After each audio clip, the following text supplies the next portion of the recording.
So, today I want to talk to you about your frame of reference. And what is your frame of reference, consciously or subconsciously, in your five to thrive?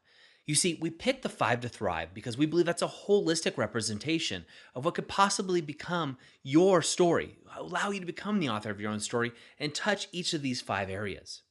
So, frame of reference, what it is what is your frame of reference of what's acceptable or what your standards are? Now, oftentimes we set our standards subconsciously a lot lower than we think. And it really takes some diving into, some deep diving to see what that is.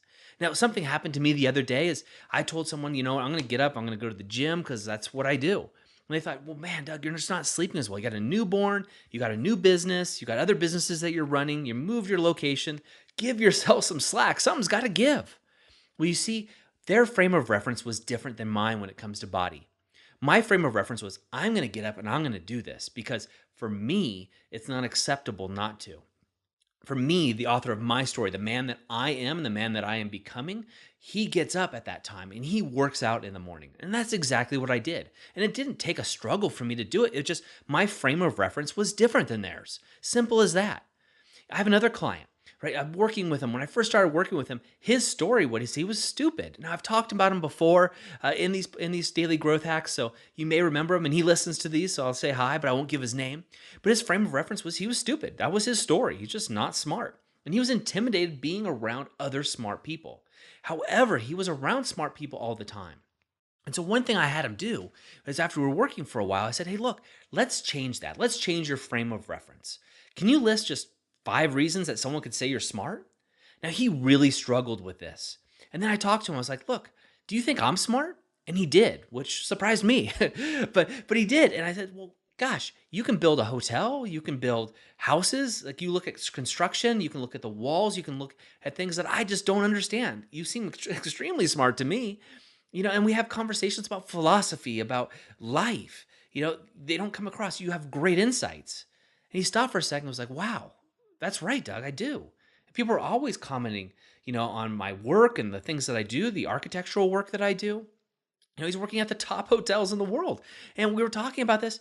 And so his frame of reference, I said, look, can you come up with 5 things, 5 reasons to raise your frame of reference, to raise your reference from being stupid to actually being smart? And so it took a second. Then he started writing down. He came up with 5 pretty quickly. And we looked at that and I said, gee, let's look at your circle of influence, the people you spend time with. Are they stupid? He was like, no, they're actually extremely smart. In fact, I get nervous around them.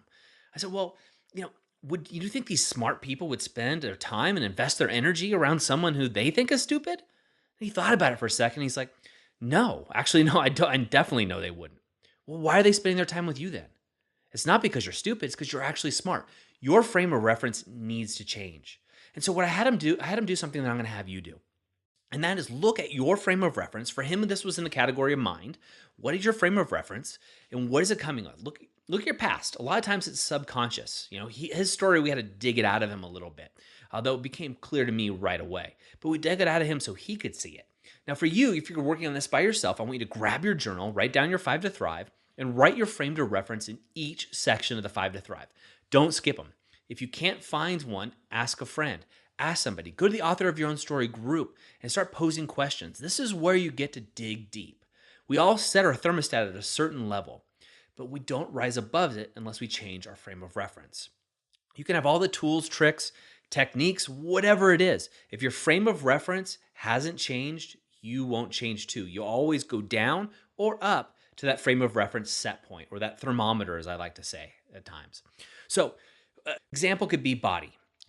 A couple days ago, I was actually having a conversation and I was tired. I mentioned it. And someone said, geez, something's got to give, Doug. Don't work out. Take a week off. Why would you even do that to yourself? Look, you got a brand new baby. You're moving houses. You started a new business. You have 4 other businesses that you're running. It's ridiculous. Take a week off. Give yourself a break. Relax. Come on. What they didn't get is my frame of reference was much different when it comes to terms of my body. For me, that just wasn't acceptable. That, if something's got to give, maybe it does, maybe it doesn't, but not my workouts. My frame of reference had changed. There is time to back off, and I'm a big proponent in that, but this wasn't one of them. My frame of reference was set at a certain level that was much higher than theirs when it comes to terms with my fitness and my body. So what I do, I got up the next morning, I went to the gym, and I worked out. And it felt great. I felt full of energy after that workout. Now, the difference between me and them was my frame of reference. My frame of reference happened to be higher in that category. Now, there's other categories where my frame of reference I know is very low, and I'm always working on that. How can I raise that consciously? Or what other subconscious little tidbits are coming in? The little voice in our head that plays while we're in the shower, or things are going hard, right, in our lives. That little voice that says you can't do it, or this is good enough, right? Those things. What is that metabolic set point kind of in the mind? It's not metabolic. We use metabolic in the fitness industry, but what is that set point that you're going through in your mind and in your spirit that you go through? So that's your body. What about your soul? What's your frame of reference for what's acceptable? Maybe you're a Christian. So what's your frame of reference for what's acceptable in your morality or your practice? I know people that their frame of reference is I go to church every Sunday. I go to Bible study every week, and I read at the dinner table. That's it. That's just my frame of reference. That is what is acceptable to me.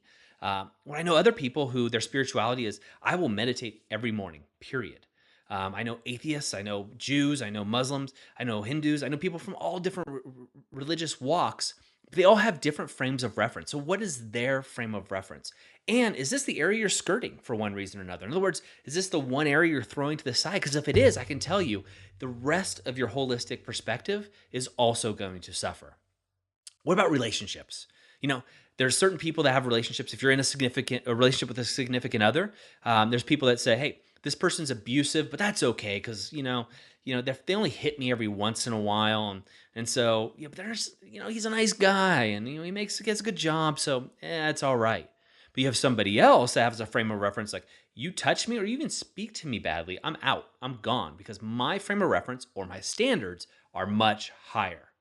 You see, this is two different people, two different frames of reference. One is way down low and one's up much higher. So, where's your frame of reference when it comes to relationships, when it comes to significant others, or when it comes to friends? I have standards for my friends, and my standards, I'm trying to constantly raise them. That doesn't mean I get rid of my old friends. It just means when I'm looking for new friends or meeting people that can potentially be in my inner circle, I want to make sure my frame of reference for what's acceptable is much higher.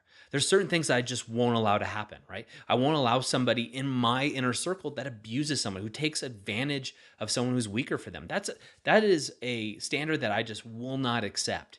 But what's yours? What are your frames of reference in relationships? With coworkers, with your boss, with yourself? That's a big one. What's your standard for yourself? And how can you constantly raise that one? I'm always trying to do that. And your business. Right? Now, if you're an entrepreneur, you're working in a business, what's your frame of reference for what's acceptable? Are you shutting down your computer at 4:50 because you're off at 5? Or do you show up a little late, or you take a little longer break at lunch? See, my frame of reference is, as a business owner, is that's stealing. You're stealing from the person who's paying you. And you should certainly not get a raise because, to me, my frame of reference is somebody that works hard, stays longer, and they prove their results before accepting the value. They give value first. Me as a business owner, right? What's my frame of reference for what's acceptable? I have a certain income that is acceptable for my frame of reference, and I'm working on raising that. And the reason I'm working on raising that is I'm raising my standards, but I also want to provide for my family, my extended family, the gifts that I've had to be able to travel, education, be able to work on themselves, to have the lifestyle that I have, to be the author of their own story. I want to help them do that. So I raise my frame of reference, and things like money stories. These are other areas you can go into. But for right now, what I want you to do, pull out your journal. Please do this. You'll regret it if you don't. Actually, if your standard, your frame of reference is it's good enough just to listen to these and somehow it magically is going to help you. Well, it's not. So you raise your standard, raise your frame of reference to the point where you're actually doing the work. Do the work here. So grab your journal. Write out your 5 to thrive. Your mind, your body, your soul, your relationships, your business. Write out your current frame of reference of what's acceptable to you. Yeah, I'll work out every once in a while and I gain some weight. Yeah, it's no big deal. Does that serve you as the author of your own story? Probably not. So what could you do to change your frame of reference? I'm somebody who works out at least 4 times a week and treats my body like a temple. I really take care of myself, but maybe I also enjoy the finer things of life, like, certain restaurants or food, or whatever it is for you. I'm not asking you to be militant. I'm asking for your story, what it is for you. Now, once you have that new frame of reference, I want you to come up with at least 5 things you can verify that is actually true, that this is true about you or about who you're going to become. Now, if you can't come up with those 5 and it's hard, again, post in the Author of Your Own Story group on Facebook and we'll work with you. We'll help you. The people in the university, you guys already are way ahead of this program. But I also want you to come up with role models.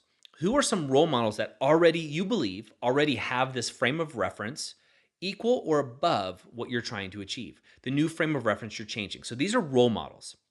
So for example, I'll use the mind. So my friend and client who thinks he's stupid, what are some frames of reference? He can look at intelligent people who are playing at a higher level, or at least he feels that are intelligent, and use them as role models to see what are they doing consistently.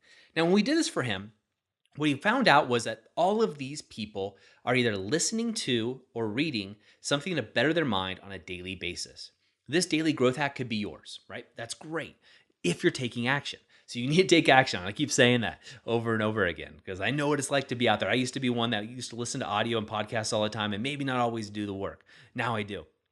So what is your frame of reference and who are those people that are at that standard or that frame of reference that you have? Make sure you write those down and figure out what they're doing. If you want bonus points and you want to take it a step further and really go after it, reach out to each of those people and tell them what it is you like about them. I really love the fact that you seem really smart, Kyle or Ginger or whoever that person is. I'm raising my frame of reference. You can tell them what it is. Share this podcast with them. I mean, how great would it make somebody feel to have a podcast like this shared to them or a video shared with them and saying, I was watching this and I think of you as the standard that I want to become. No one's going to put you down. They're going to be like, holy cow, that's amazing. Thank you so much. And then ask them, how do you feel you got there? Like, what are your standards? And really ask them and interview them. Not only will you bring somebody closer into your relationship circle, into your inner circle, but you're going to raise your standards. You're going to raise your frame of reference just by working with them. That's it for me today. I won't belabor the point, but do the work. Make sure you're writing that down in your journal. And then remember, build your own inner circle. Build your tribe. Share this with at least 3 other people you think will benefit from them. Share it with them and bring them in. Bring the conversation in. And when you build your tribe, you build the people around you, that's where the magic happens. That's it for me today. Go out and be the author of your own story. At Author of Your Own Story, we believe in taking a holistic approach to your health, where you aren't just physically healthy, but your entire mind, body, and soul is operating at its most optimal level. To get started in creating holistic health, download our free holistic health checklist at authorofyourownstory.com/body-gift. And don't forget to be the author of your own story.